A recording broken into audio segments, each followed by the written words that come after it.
నమస్కారం జ్యోతిబ TV news కి స్వాగతం. హెడ్లైన్ చూద్దాం.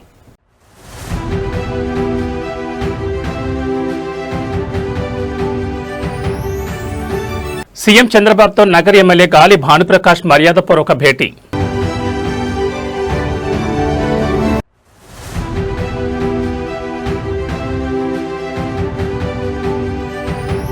కేటీఆర్ చొరవతో విజయవంతమైన చిన్నారి భవిష్య శస్త్రచికిత్స. కోలుకున్న పాపతో ముచ్చటించిన కేటీఆర్.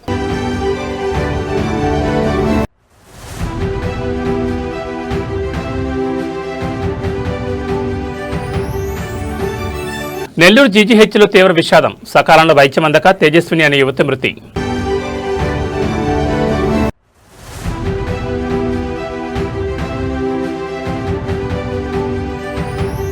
ఫిర్యాదు చేయడానికి వస్తే అంగన్వాడీ టీచర్ హెల్పర్పై ఎస్ఐ దౌర్జన్యం. మహబూబాబాద్ జిల్లాలో కలకలం. ఇక డీటెయిల్స్ చూస్తే అమరావతిలో ముఖ్యమంత్రి చంద్రబాబు నాయుడిని నగర నియోజకవర్గ శాసనసభ్యులు గాలి భానుప్రకాష్ మర్యాదపూర్వకంగా కలిశారు. నగర నియోజకవర్గ పరిధిలో పెండింగ్లో ఉన్న పలు అభివృద్ధి పనులు, మౌలిక వస్తువుల కల్పన మరియు కోసల నగరం సెజ్ అభివృద్ధి అంశాలపై ముఖ్యమంత్రితో సుదీర్ఘంగా చర్చించారు. కోసల నగరం సెజ్ అభివృద్ధికి అందుబాటులో ఉన్న భూమి, విద్యుత్, నీటి సదుపాయం మరియు ఇతర మౌలిక వస్తువుల వివరాలను ఎమ్మెల్యే సీఎం దృష్టికి తీసుకెళ్లారు. సెజ్ను త్వరితగతిన పూర్తి చేసి పరిశ్రమలను తీసుకురావడం ద్వారా స్థానిక యువతకు ఉపాధి అవకాశాలు పెరుగుతాయని వివరించారు. అలాగే గండికోట రిజర్వాయర్ నుండి జీఎన్ఎస్ఎస్ ఫేజ్ 2 పనులను తొలగించినందున వాటి స్థానంలో ఇంటిగ్రేటెడ్ హార్టికల్చర్ డెవలప్మెంట్ ప్లాన్ కింద కైలాసగిరి కాలువ మరియు కైలాసగిరి లిఫ్ట్ ఇరిగేషన్ పనులను చేర్చాలని కోరారు. దీని ద్వారా రైతాంగానికి సాగునీటి ఇబ్బందులు తొలగిపోతాయని అభ్యర్థించారు. ఎమ్మెల్యే గాలి భానుప్రకాష్ వినతులపై ముఖ్యమంత్రి చంద్రబాబు నాయుడు సానుకూలంగా స్పందించారు. ఆంధ్రప్రదేశ్ ఐటీ క్రీడల శాఖ మంత్రి నారా లోకేష్ రేపు విశాఖపట్నంలో పర్యటించనున్నారు. విశాఖను ఐటీ మరియు క్రీడా రాజధానిగా తీర్చిదిద్దే దిశగా ఈ పర్యటనలో పలు కీలక అభివృద్ధి కార్యక్రమాలకు ఆయన శ్రీకారం చుట్టనున్నారు. భారత బ్యాడ్మింటన్ స్టార్ పీవీ సింధుతో కలిసి మంత్రి లోకేష్ పలు కార్యక్రమాల్లో పాల్గొంటారు. పర్యటనలో భాగంగా విశాఖ తోటగారు వద్ద నూతనంగా ఏర్పాటు చేయనున్న PV Sindhu centre of badminton excellence అకాడమీకి మంత్రి Nara Lokesh badminton star PV సింధుతో కలిసి భూమి పూజ మరియు శంకుస్థాపన చేయనున్నారు. అంతర్జాతీయ స్థాయి వస్తువులతో రూపుదిద్దుకోనున్న ఈ సెంటర్ ద్వారా ఉత్తరాంధ్ర ప్రాంతం నుంచి ఎంతో మంది ఉత్సాహవంతులైన క్రీడాకారులను తీర్చిదిద్దే అవకాశం కలనుంది. అనంతరం విశాఖ ఇసుక తోట ప్రాంతంలో ఉన్న లాన్సమ్ స్క్వేర్లో ఏర్పాటు చేసిన ఐటీ దిగ్గజం ఐబీఎం ఇన్నోవేటివ్ క్లయింట్ సెంటర్ను మంత్రి లోకేష్ సందర్శించనున్నారు. అక్కడ ఐటీ ప్రతినిధులతో సమావేశమై నగరం ద్వారా ఐటీ రంగంలో విస్తరించనున్న ఉద్యోగ అవకాశాలు మరియు మౌలిక వస్తువులపై చర్చించనున్నారు. మంత్రి లోకేష్ రాక సందర్భంగా విశాఖ జిల్లాధికారులు, పార్టీ నాయకులు విస్తృత ఏర్పాట్లు చేశారు.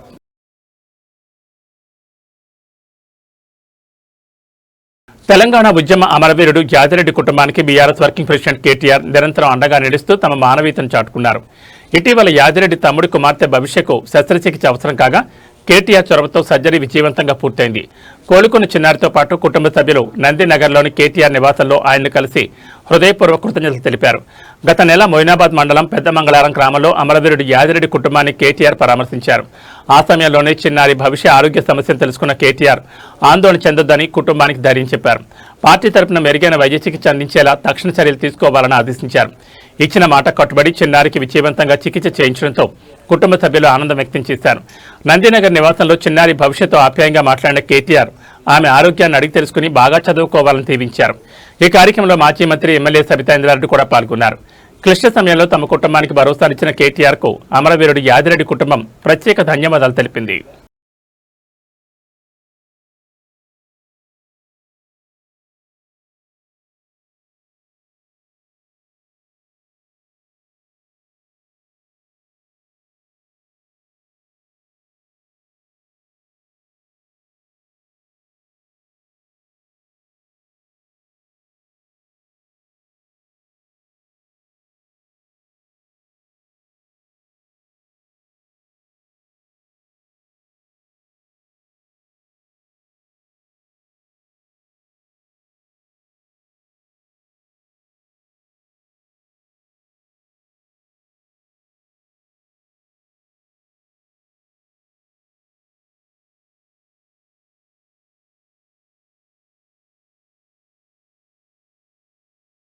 తెలంగాణలోని కీలక సాగునీటి ప్రాజెక్టుల నిర్మాణాన్ని వేగవంతం చేసేందుకు నీటిపారుదల శాఖ మంత్రి ఉత్తమ్ కుమార్ రెడ్డి అధికారులకు కీలక ఆదేశాలు జారీ చేశారు. పాలమూరు, రంగారెడ్డి, సీతారామ సాగర్, తిండి మరియు గౌరవెల్లి ప్రాజెక్టులకు రాబోయే 6 నెలల వ్యవధిలో పర్యావరణ అనుమతులు సాధించాలని అధికారులకు స్పష్టమైన లక్ష్యాన్ని నిర్దేశించారు. ఇటీవల సుప్రీంకోర్టు ఇచ్చిన తీర్పును ఆధారంగా చేసుకుని అనుమతుల ప్రక్రియను వేగవంతం చేయాలని మంత్రి ఆదేశించారు. ఇందులో భాగంగా వచ్చే 7 రోజుల్లో ప్రతి ప్రాజెక్టుకు నోడల్ అధికారులను నియమించాలని, 30 రోజుల్లో సమగ్ర అధ్యయన నివేదికలను ప్రభుత్వానికి సమర్పించాలని స్పష్టమైన డెడ్లైన్ విధించారు. గౌరవెల్లి పంప్ హౌజ్ను ఎలాంటి జాప్యం లేకుండా వెంటనే అందుబాటులోకి తీసుకురావాలని స్పష్టం చేశారు. మరోవైపు పోలవరం ప్రాజెక్టు బ్యాక్ వాటర్ వల్ల ఉమ్మడి ఖమ్మం జిల్లా పరిధిలో జరిగే ముంపుపై తక్షణమే శాస్త్రీయ అధ్యయనం జరిపించాలని మంత్రి ఉత్తమ్ కుమార్ రెడ్డి సూచించారు. అధ్యయన నివేదికల ఆధారంగా నష్టపరిహారాన్ని కేంద్ర ప్రభుత్వం నుంచి క్లెయిమ్ చేయాలని అధికారులకు మార్గదర్శకాలు జారీ చేశారు. ఉత్తమ్ కుమార్ రెడ్డి జారీ చేసిన ఆదేశాలతో తెలంగాణ సాగునీటి ప్రాజెక్టుల పనుల్లో వేగం పెరగనుంది. న్యూఢిల్లీలోని పార్లమెంట్ ప్రాంగణంలో అధికార నేషనల్ డెమోక్రటిక్ అలయన్స్ ఎంపీల కీలక సమావేశం జరిగింది. పార్లమెంట్ గ్రంథాలయ భవనంలో నిర్వహించిన మంగళ మిలన్ కార్యక్రమంలో ప్రధానమంత్రి నరేంద్ర మోడీతో పాటు కేంద్ర మంత్రివర్గ ప్రముఖులు, కూటమి ఎంపీలు పెద్ద సంఖ్యలో పాల్గొన్నారు. పార్లమెంట్ సమావేశాల నేపథ్యంలో నిర్వహించిన ఈ మంగళ మిలన్ భేటీకి కేంద్ర హోంమంత్రి అమిత్ షా, రక్షణ మంత్రి రాజ్నాథ్ సింగ్ మరియు ఇతర కీలక కేంద్ర మంత్రులు హాజరయ్యారు. పార్లమెంట్లో ప్రభుత్వం తరపున ప్రవేశపెట్టే బిల్లులు, విపక్షాల విమర్శలను తిప్పికొట్టే వ్యూహాలు మరియు కూటమి భాగస్వామ్య పక్షాల మధ్య సమన్వయంపై ప్రధాని మోడీ ఎంపీలకు కీలక దిశానిర్దేశం చేశారు. ప్రభుత్వ సంక్షేమ పథకాలను ప్రజాక్షేత్రంలోకి బలంగా తీసుకువెళ్లడంతో పాటు సభలో ఎంపీలందరూ క్రమం తప్పకుండా హాజరై ప్రజా సమస్యలపై చర్చించాలని ప్రధాని మోడీ పిలుపునిచ్చారు. పార్లమెంటరీ విధానాలు, కూటమి బలోపేతం దిశగా ఈ సమావేశం అత్యంత ఫలప్రదంగా సాగిందని ఎన్డీఏ నేతలు వెల్లడించారు. ఈ మంగళ మిలన సమావేశంతో ఎన్డీఏ ఎంపీల్లో సరికొత్త ఉత్సాహం వ్యక్తమవుతోంది.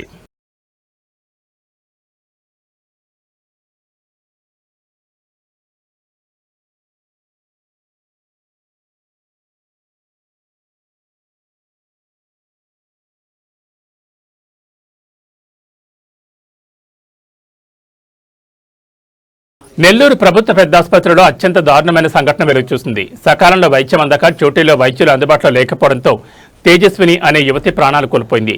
కార్పొరేట్ ఆసుపత్రిలో వైద్యం చేయించుకునే స్తోమత లేక ప్రభుత్వ దవాఖానాకు వస్తే శవాన్ని చేతికిచ్చారంటూ మృతురాలి కుటుంబ సభ్యులు ఆసుపత్రి ముందు తీవ్ర ఆందోళన దిగారు. ఆదివారం రాత్రి తీవ్ర అనారోగ్యంతో బాధపడుతూ నెల్లూరు జీజీహెచ్లో చేరిన తేజస్వినికి సరైన సమయంలో అత్యవసర చికిత్స అందించడంలో వైద్యాధికారులు విఫలమయ్యారని బాధితులు ఆరోపిస్తున్నారు. డ్యూటీ డాక్టర్లు అందుబాటులో లేకపోవడమే ఈ ఘోరానికి కారణమని మండిపడ్డారు. రాత్రి 12 గంటల నుంచి తెల్లవారుజామున 3 గంటల వరకు ఆసుపత్రి ఎదుట మృతురాలి బంధువులు, స్థానికులు బైఠాయించి నిరసన తెలిపారు. సమాచారం అందుకున్న పోలీసులు సంఘటనా స్థలాన్ని చేరుకుని ఆందోళనకారులను అదుపు చేసేందుకు యత్నించారు. ఈ క్రమంలో పోలీసులు మరియు మృతురాలి బంధువుల మధ్య తీవ్ర వాగ్వాదం, తోపులాట చోటు చేసుకోవడంతో వాతావరణం ఉద్రిక్తంగా మారింది. నిర్లక్ష్యంగా వ్యవహరించిన డాక్టర్లపై కఠిన చర్యలు తీసుకోవాలని, తమకు న్యాయం చేయాలని కుటుంబ సభ్యులు డిమాండ్ చేస్తున్నారు. ప్రభుత్వ ఆసుపత్రిలో జరిగిన ఈ సంఘటన స్థానికంగా తీవ్ర కలకలం రేపింది.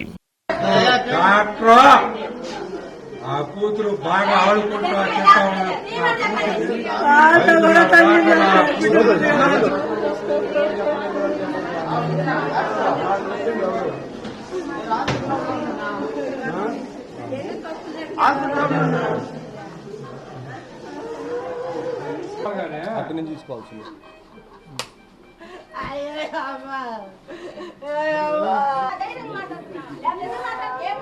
నా కాడ రిపోర్ట్ తో సహా ఉంది.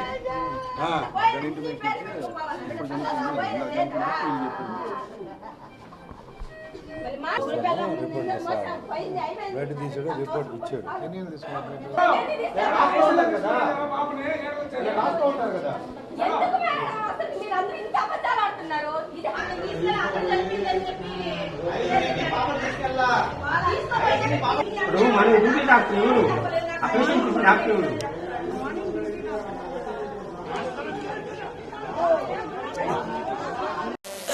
నా బిడ్డ నాకు వస్తుంది అయ్యా,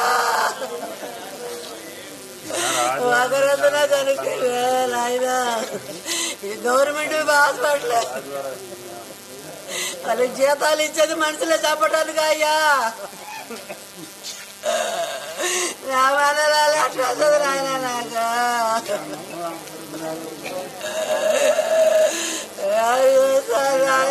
గోదావరి నది ఉగ్రరూపం దాల్చడంతో ఏజెన్సీ ప్రాంతాలు జలదిగ్బంధంలో చిక్కుకున్నాయి. దేవీపట్నం మండలంలోని ప్రసిద్ధ గొందూరు గండిపోచమ్మ ఆలయం నీట మునిగింది. నిన్నటి వరకు పూర్తిగా వరద నీటిలో మునిగిపోయిన ఈ ఆలయం నేడు నీటి మట్టం స్వల్పంగా తగ్గడంతో గోపురం శిఖరం బయటకు కనిపిస్తోంది. వరద నీరు చుట్టుముట్టిన ఆలయం పూర్తిగా నదిలో మునిగిపోయినా అమ్మవారికి నిత్య పూజలు మాత్రం ఆగలేదు. ఆలయ గిరిజన పూజారి వెంకన్న ధర ప్రాణాలను సైతం లెక్క చేయకుండా పడవపై వెళ్లి నదిలో మునిగి ఉన్న గండిపోచమ్మ అమ్మవారికి నైవేద్యం సమర్పించారు. వరద మట్టం శిఖరం వరకు ఉన్నప్పటికీ పడవలోనే ఉండి నివేదన సమర్పించి భక్తి శ్రద్ధలతో గోదారమ్మకు హారతిచ్చారు. నది మధ్యలో ప్రవహిస్తున్న ఉధృతమైన నీటి ప్రవాహంలో పడవపై వెళ్లి పూజారి పూజలు చేసిన దృశ్యాలు స్థానికులను భక్తులను విశేషంగా ఆకట్టుకున్నాయి. దేవీపట్నం మండలంలో వరద నీరు ఇంకా ముంపు గ్రామాలని ముంచెత్తుండటంతో అధికారులు అప్రమత్తమయ్యారు.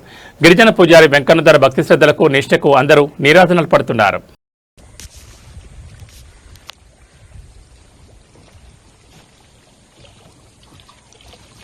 వీడియో చేస్తుంది అసలు అవుతుంది వీడియో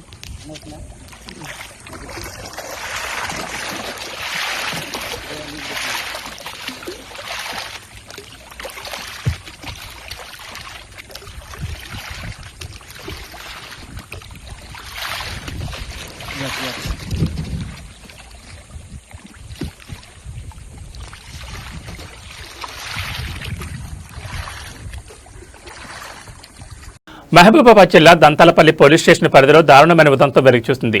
తమను అసభ్యకరంగా వేధిస్తున్న వ్యక్తిపై ఫిర్యాదు చేసేందుకు వెళ్లిన అంగన్వాడీ టీచర్ హెల్పర్ పట్ల దంతాలపల్లి ఎస్ఐ రవికుమార్ అత్యంత నీచంగా ప్రవర్తించారు.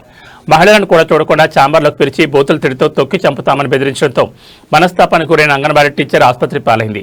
దంతాలపల్లి మండలం దొనకొండ గ్రామంలో విధులు నిర్వహిస్తున్న అంగన్వాడీ టీచర్ ఆవుల మంజుల, హెల్పర్ వెంకటలక్ష్మిలను గత 3 ఏళ్లుగా నరేష్ అనే వ్యక్తి వేధిస్తున్నాడు. వారు బాత్రూంకు వెళ్తున్న సమయంలో పర్సనల్ వీడియోలు తీసి బ్లాక్మెయిల్ చేస్తుండటంతో ఈ నెల 1వ తేదీన ఎస్ఐకి ఫిర్యాదు చేశారు. అయితే న్యాయం చేస్తామని పిలిపించిన ఎస్ఐ రవికుమార్ నిందితుడి ముందే బాధితులను, వారి భర్తలను అసభ్య పదజాలంతో దూషించి అవమానించారని బాధితులు ఆరోపిస్తున్నారు. ఎస్ఐ దారుణ ప్రవర్తనతో తీవ్ర ఆవేదనకు గురైన మంజుల స్పృహ కోల్పోవడంతో కుటుంబ సభ్యులు వెంటనే ఆసుపత్రికి తరలించారు.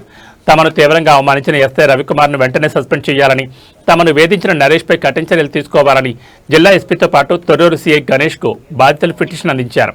ఎస్ఐని సస్పెండ్ చేయకపోతే తమకు ఆత్మహత్యలే శరణ్యమని ఆవేదన వ్యక్తం చేశారు.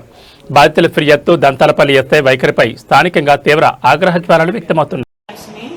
మహబూబాబాద్ జిల్లా దంతాలపల్లి మండలం వేములపల్లి గ్రామం. నేను దొనకొండలో అంగన్వాడీ హెల్పర్గా డ్యూటీ చేస్తున్నాను.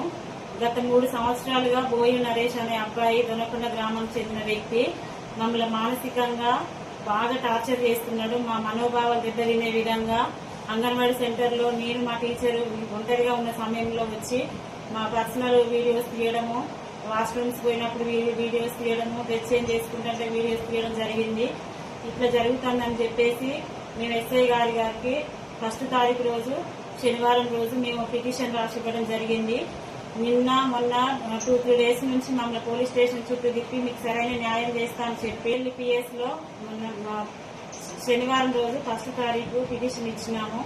ఎస్ఐ సార్ గారు మాట్లాడి మీకు న్యాయం చేస్తా అని చెప్పి 3-4 రోజులు స్టేషన్ చుట్టూ తిప్పించిన తర్వాత ఈ రోజు మమ్మల్ని స్టేషన్ కు పిలిపించి వాళ్ళ ముందు మమ్మల్ని బెదిరించుకుంటూ మా వ్యక్తిగత విషయాల గురించి, నా భర్త విషయంలో నా విషయం గురించి మాట్లాడుతూ మా కేసు మీరు ఏం చేసుకుంటారో చేసుకోకండి, దిక్కున్న కాడ చెప్పుకోండి అని చెప్పి మమ్మల్ని బెదిరింపులకు గురి చేస్తున్నారు. ఈ విషయం గురించి ఎస్ఐ సార్ గారి విషయంలో విచారణ చేపట్టాలి. మరియు మేము పిటిషన్ ఇచ్చినటువంటి వ్యక్తి బోయి నరేష్ మీద చట్టపరమైన చర్య తీసుకోవాలని కోరుకుంటున్నాము. తుర్కకాషా ముస్లిం వర్గాల ఆర్థిక స్వావలంబనకు తోడ్పాటుగా రాష్ట్ర ప్రభుత్వం చేపట్టిన యాంత్రిక పనిముట్ల పంపిణీ పథకాన్ని సోమవారం వనపర్తి జిల్లా కొత్తకోటలో రాష్ట్ర మైనార్టీ సంక్షేమ శాఖ మంత్రి మహమ్మద్ అజారుద్దీన్ ప్రారంభించారు. తెలంగాణ మైనార్టీస్ ఫైనాన్స్ కార్పొరేషన్ ఆధ్వర్యంలో నిర్వహించిన ఈ కార్యక్రమంలో దేవరకద్ర నియోజకవర్గానికి చెందిన 90 మంది లబ్ధిదారులకు 54 లక్షల రూపాయల విలువైన జనరేటర్లు, టోల్ కిట్లను అందజేశారు. ఈ సందర్భంగా మంత్రి మాట్లాడుతూ కష్టపడి జీవనోపాధి పొందుతున్న తుర్కకాషా కమ్యూనిటీ అభ్యున్నతికి ప్రభుత్వం ప్రత్యేక చర్యలు చేపడుతుందన్నారు. అందించిన పరికరాలను సద్వినియోగం చేసుకుని ఉపాధిని మరింత విస్తరించుకోవాలని లబ్ధిదారులకు సూచించారు. కమ్యూనిటీ సమస్యల పరిష్కారంతో పాటు అవసరమైన సంక్షేమ కార్యక్రమాలకు ప్రభుత్వం సహకారం అందిస్తుందని తెలిపారు. దేవరకద్ర ఎమ్మెల్యే జి మధుసూదన్ రెడ్డి మాట్లాడుతూ తుర్కకాషా కమ్యూనిటీ కోసం ప్రత్యేక పథకాన్ని అమలు చేయడం స్వాగతించదగ్గ నిర్ణయమన్నారు. Minority finance corporation chairman Obedullah Kotwal మాట్లాడుతూ రాష్ట్ర వ్యాప్తంగా ఈ పథకం ద్వారా వేలాది మంది లబ్ధిదారులకు ప్రయోజనం కల్పిస్తున్నామని తెలిపారు. ఈ కార్యక్రమంలో అదనపు కలెక్టర్ కీమియా నాయక్, ఆర్డీఓ సుబ్రహ్మణ్యం, ప్రజాప్రతినిధులు, అధికారులు, కమ్యూనిటీ నాయకులు, లబ్ధిదారులు పాల్గొన్నారు.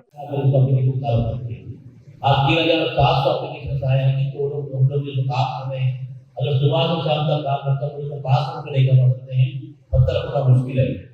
हम लोग बैंक करते रहते हैं, एक जनरेटर, एक कटिंग मशीन, सिक्योरिटी के लिए एक हेलमेट, शूज, ग्लव्स, एक हैमर और इसको संज्ञा देकर इसको एक्टिव बनाकर इसको उनकी काम में आसानी करता है, कमाई बढ़ाने के लिए। मैं समझता हूँ 2 आदमी जो पहले से सुबह तक शाम तक करके 2000-1000 कमाते थे, इससे 3000 कमा सकते, उनका काम हो सकता है। ये प्लान करके सफल लाएंगे। आज 12 करोड़ की लागत से आज तेलंगाना 2000 लोगों को बांटने के लिए आज तो आपसे सब बात चल पड़ेगी। ये प्रोग्राम छोटा है, लेकिन आज मेरे साथ का ख्वाहिश थी कि ये प्रोग्राम मेरे पास बात कर रहे हैं, मेरे मुकाम में ज्यादा लोग हैं, मेरे गाँव में वो लोग काम करते हैं, देखा हूँ कहना हूँ पूरा उस बात नहीं उनकी मजबूरी मुझे मालूम है। चित्रांत हो, बच्चों हो, नागा हो, होटल बने उसी गाँव में लोग है या उनके लिए मैं खुद दूंगा पैसा दिलाना फैसला किया है, इसीलिए यहाँ पर आगे इसे प्रोग्राम करेंगे। उसको पूरा हमारा उपेंद्र सपोर्ट करके दिला रहे उसको। वही बोले तो बहुत ज्यादा लोग मेरा काम बोले तो वही काम पे गुजारिश कर रहे, वो लोग पूरा चल रहे। वो लोग आज हमारा तरफ से गवर्नमेंट की तरफ से पूरा 100% सब्सिडी, पूरा 100% सब्सिडी से पूरा देना। अभी भी जो बिस्कुट दिया है फिर बाद में भी कंपल्सरी देने के लिए पूरा नामा कोई भी कितना आदमी तो उतना आदमी देने के लिए उपेंद्र ऑलरेडी गवर्नमेंट से बात करे। जब तक आपकी अप्लाई को देने के लिए हम तैयार है, क्योंकि गवर्नमेंट की तरफ से हमारा आपका तरफ से चीफ मिनिस्टर साहब को भी शुभकामना दे रहा हूँ। आज अदर दिन साहब एक काम के लिए मैं रिक्वेस्ट कर रहा, आप चीफ मिनिस्टर के बन के प्रोग्राम का आना बन के पूछे तो फोन पे पूछा, मगर पर्सनल भी नहीं मिला उसको, फोन पे ही पूछा उसको। वो मान के ये कार्यक्रम मुखिया अतिथि बोल के इधर आ गए। उसके लिए मैं अजय भाई को बहुत बहुत हमारा कांग्रेस की तरफ से आपको अदे विधंगा ముఖ్యంగా ఈరోజు ప్రజాప్రభుత్వంలో అన్ని రంగాలకు అన్ని వర్గాలకు సమన్వయం చేయడంలో ఈరోజు మన గౌరవ ముఖ్యమంత్రి గారు ఏ విధమైన కీలక పాత్ర పోషిస్తున్నారో మీరు ఒకసారి ఆలోచన చేయాలి। आपके लिए अच्छा डेवलपमेंट हुआ और उनके लिए भी दुआ करना कि जो अच्छा आपके लिए काम करे और अच्छे से अच्छा काम करे, उनके लिए उनकी सेहत के लिए अच्छे के लिए दुआ करना। जिनका मैं फिर से यहाँ पे बहुत शुक्रिया अदा करूँगा कि उन्होंने इतना कम्युनिटी के बारे में सोचा है और जो भी आपके प्रॉब्लम है, जो भी आप लोग ने कहा यहाँ पे मैं पूरी तरह से कोशिश करूँगा। और मेरे सामने भी जो भी 4-5 काम है, मोस्टली सारे साल के काम है, इंशाल्लाह जरूर हम पूरी कोशिश करके इसको भी पूरा करने की कोशिश करेंगे। ये मेरा काम आपके लिए काम करना है, मेरा दूसरा काम नहीं। अभी क्रिकेट तो खेल भी नहीं सकता और लोगों को सेलेक्ट भी नहीं करेंगे, क्योंकि सिलेक्शन प्रोसेस भी बहुत मुश्किल हो रहा है। देखिए ना, हर सिलेक्शन भी लोग लड़ते रहे, क्योंकि इनको ले उनको ले। तो मैं कहने चाहता हूँ आपके लिए काम के लिए आपका जो भी काम रहेगा मैं जरूर करूँगा। आप लोग की जो भी मुश्किल आता है हम लोग ज़्यादा से ज़्यादा हल करने की कोशिश करेंगे। समटाइम काम थोड़ा लेट होता है, समटाइम काम जल्दी हो जाता है, आप बिल्कुल उसमें नाराज भी होना चाहिए, लेकिन हमारी पार्टी को आपको हर बार सपोर्ट करना चाहिए। कि मेरे सामने भी कहा है यहाँ पे साथियों की सेवा करना, आपको आपका नाम इतना बड़ा है बड़े साल है, तो आपका नाम बड़े साल में ले रहे हैं। రాజన్న సిరిసిల్ల జిల్లా ముస్తాబాద్లో తీవ్ర పొలిటికల్ డ్రామా నెలకొంది। స్థానిక గ్రామ పంచాయతీ భవనానికి పార్టీ రంగులు వేయడంపై కాంగ్రెస్, బీఆర్ఎస్, బీజేపీ నాయకుల మధ్య తీవ్ర వివాదం చెలరేగింది। ప్రభుత్వ భవనాలకు ఒక పార్టీ రంగులు ఎలా వేస్తారంటూ ముస్తాబాద్లో ప్రజాప్రతినిధులు, పార్టీ కేడర్ పరస్పర ఆరోపణలు దిగడంతో ఒక్కసారిగా హైటెన్షన్ వాతావరణం ఏర్పడింది। గ్రామ పంచాయతీ భవనానికి నిబంధనలకు విరుద్ధంగా రంగులు వేశారని ఆరోపిస్తూ ప్రతిపక్ష నాయకులు ఆందోళన దిగారు। ప్రభుత్వ ఆస్తులను రాజకీయ ప్రయత్నాల కోసం వాడుకోవడం సరికాదని మండిపడ్డారు। ఈ క్రమంలో అధికార ప్రతిపక్ష పార్టీల కార్యకర్తలు పెద్ద సంఖ్యలో పంచాయతీ భవనం వద్దకు చేరుకోవడంతో ఒకరినొకరు నెట్టివేసుకుంటూ తీవ్ర వాగ్వాదానికి దిగారు। సమాచారం అందుకున్న పోలీసులు వెంటనే ముస్తాబాద్ పంచాయతీ కార్యాలయం వద్దకు చేరుకుని 2 వర్గాలను అదుపు చేసేందుకు యత్నించారు। ముందస్తు జాగ్రత్తగా ఆ ప్రాంతంలో భారీగా పోలీసులను మోహరించారు। ప్రభుత్వ భవనంపై ఉన్న పార్టీ రంగులను వెంటనే తొలగించి తటస్థ రంగులు వేయకపోతే ఆందోళన తీవ్రతరం చేస్తామని ప్రతిపక్షాలు హెచ్చరించాయి। రంగుల రగడతో ముస్తాబాద్లో రాజకీయం మరింత వేడెక్కింది।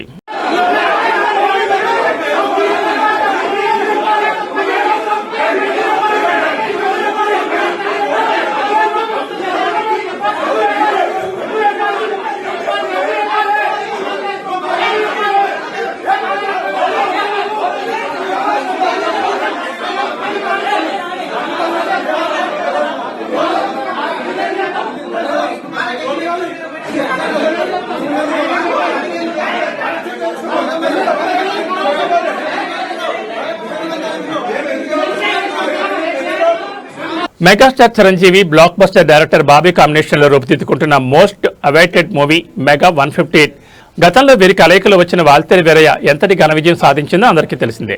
తాజాగా ఈ సినిమా గురించి ఫిల్మ్ నగర్ వర్గాల్లో ఒక ఆసక్తికరమైన వార్త తెగ చక్కర్లు కొడుతోంది. ఈ చిత్రంలో చిరంజీవి ద్విపాత్రాభినయం చేయబోతున్నారనే వార్త నెట్టింట వైరల్గా మారింది. ఈ సినిమాలో మెగాస్టార్ చిరంజీవి తండ్రి కొడుకులుగా 2 విభిన్నమైన రోల్స్లో కనిపించబోతున్నారని సోషల్ మీడియాలో పెద్ద ఎత్తున ప్రచారం జరుగుతోంది. అయితే రూమర్లపై టాలీవుడ్ వర్గాలు స్పష్టత ఇచ్చాయి. ప్రస్తుతం అలాంటి డ్యూయల్ రోల్ పాత్రలు చేయడానికి చిరంజీవి ఎలాంటి ఆసక్తి చూపడం లేదని, ద్విపాత్రాభినయం వార్తలో నిజం లేదని క్లారిటీ ఇచ్చేశాయి. ప్రస్తుతం ఈ సినిమా షూటింగ్ శరవేగంగా సాగుతోంది. ఈ చిత్రంలో యంగ్ అండ్ టాలెంటెడ్ నటి అనస్వర రాజన్ మెగాస్టార్ చిరంజీవికి కూతురి పాత్రలో నటిస్తున్నట్లు సమాచారం.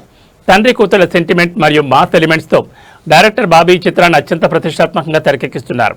బాబీ చిరంజీవి కాంబో మరోసారి బాక్సాఫీస్ వద్ద రికార్డు సృష్టిస్తుందని మెగా ఫ్యాన్స్ ధీమా వ్యక్తం చేస్తున్నారు. బంగారం కొనుగోలుదారులకు స్వల్ప ఉపశమనం లభించింది. హైదరాబాద్ బులియన్ మార్కెట్లో పసిడి ధరలు స్వల్పంగా తగ్గుముఖం పట్టాయి. గత కొద్ది రోజులుగా హెచ్చుతగ్గులకు లోనవుతున్న బంగారం మరియు వెండి రేట్లలో ఇవాళ మార్పు నమోదు కావడం కొనుగోలుదారుల దృష్టిని ఆకర్షిస్తోంది. హైదరాబాద్ బులియన్ మార్కెట్లో ఇవాళ 24 క్యారెట్ల 10 గ్రాముల మేలిమి బంగారం రేటు ₹220 తగ్గి ₹1,44,000 వద్ద కొనసాగుతోంది. అదే సమయంలో ఆభరణాల తయారీకి ఉపయోగించే 22 క్యారెట్ల 10 గ్రాముల పసిడి ధర ₹200 పతనమై ₹1,32,000 పలుకుతోంది. ఇక వెండి విషయానికి వస్తే కేజీ సిల్వర్ రేటు ప్రస్తుతం ₹2,35,000గా నమోదైంది. అయితే తెలుగు రాష్ట్రాల్లోని ప్రధాన నగరాలను బట్టి ఈ ధరల్లో స్వల్ప వ్యత్యాసాలుండే అవకాశం ఉందని వర్తకులు చెబుతున్నారు.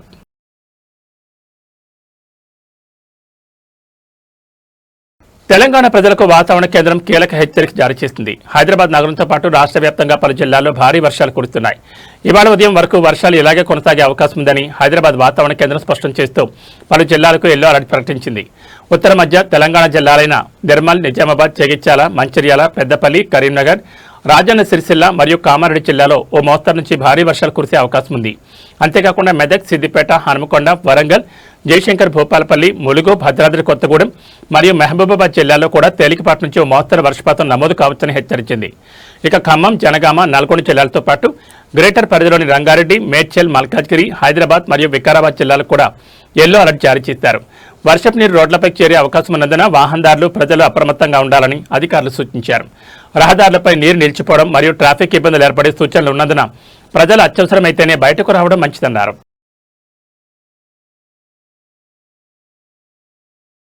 ఈ బులెటిన్ విశేషాలు. నమస్కారం.